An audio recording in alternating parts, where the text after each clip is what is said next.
Feliz viernes. Hablemos un poquito de epigenética.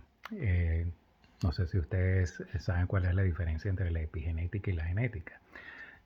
Hasta hace poco, prácticamente en los 90, principios de este siglo, es que tenemos prácticamente todo lo que es el mapa genético que nos caracteriza como seres humanos. Y bueno, y nos damos cuenta que sorpresivamente no es tan complejo como lo sería, por ejemplo, el de un arroz. Entonces, bueno, ¿qué nos hace a nosotros tan especializados, tan evolucionados con respecto a un arroz, según nosotros creemos?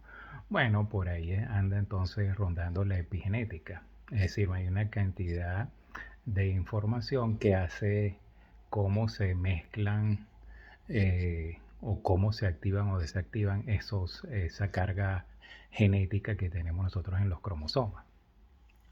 Y entonces eh, nos ponemos a pensar, bueno, ¿cómo podemos nosotros entonces entender la epigenética? Entendemos por lo que también se sabe ahora de que la epigenética es algo que está, digamos, influenciable por nosotros, por nuestra forma de vida, por incluso las generaciones anteriores a las nuestras y la forma de vida que tenían los padres nuestros, los abuelos nuestros. Hay estudios que indican que las hambrunas que se pasaron durante la Segunda Guerra Mundial en Holanda, por ejemplo, tuvieron sus consecuencias en las siguientes generaciones. Eso todavía se puede encontrar trazas de ese tipo de situación que vivieron las generaciones anteriores y no las actuales. Entonces, bueno, eh, hay una información que se sobrepone a la información genética o que actúa en conjunto con la información genética, que es lo que hace como nosotros pues nos desarrollamos en la vida, empezando como el cuerpo en sí se va a transformar en lo que es el cuerpo, partiendo de que todas las células tienen la misma información genética, pues luego se especializan en información en un tipo de célula que es para músculo, en un tipo de célula que es para el páncreas, etcétera, etcétera, por la información genética que es la que dice, poniendo marcas en la superficie genética, qué es lo que va a estar activo y lo que no va a estar activo. Entonces, bueno, vamos a tomar esta información como, por ejemplo, qué podemos hacer nosotros para resguardar un poco las futuras generaciones.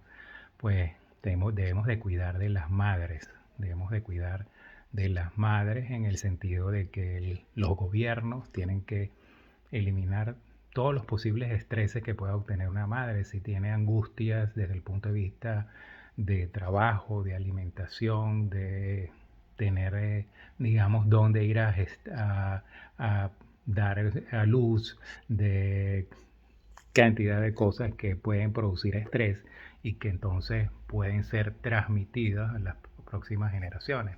En el caso venezolano, yo creo que hemos pasado muchísimo estrés, no solamente las personas que viven en Venezuela, sino también las personas que hemos estado eh, siguiendo el proceso desde afuera, no necesariamente fuera de tener angustia, sino teniendo angustia con ese tipo de situación.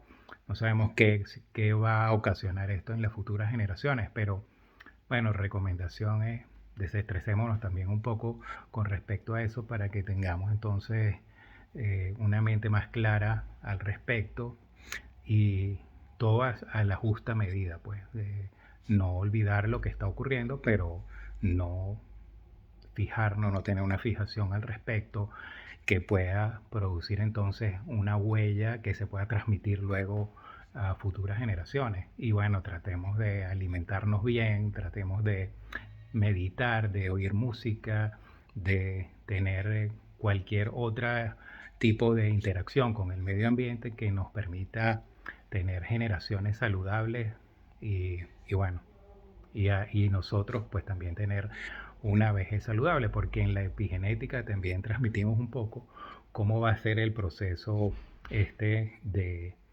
la vejez, pues en qué momento nosotros empezamos a acelerar el cambio eh, de las células que se pueden producir entonces cánceres, etcétera, etcétera. Entonces, bueno, ahí les dejo.